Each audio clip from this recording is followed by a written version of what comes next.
এক মহিলাকে হঠাৎ জিজ্ঞেস করলেন, তুমি কোন জাতের?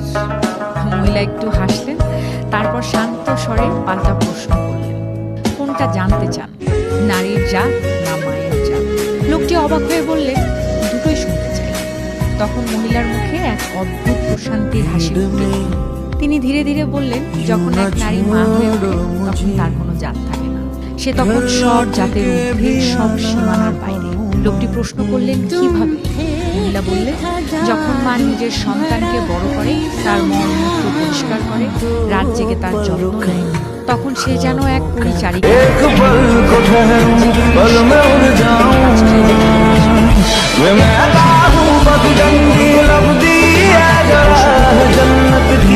अगर मैं लिखूं किताब तो तुझे अपना ঠিক लिखूंगा। তখনই সে হয়ে ওঠে आंखों से देखा हुआ सपना নিজের लिखूंगा। সন্তানের জন্য লড়তে लिखकर প্রস্তুত একজন। सारे दुख अपने আর हिस्से যখন সেই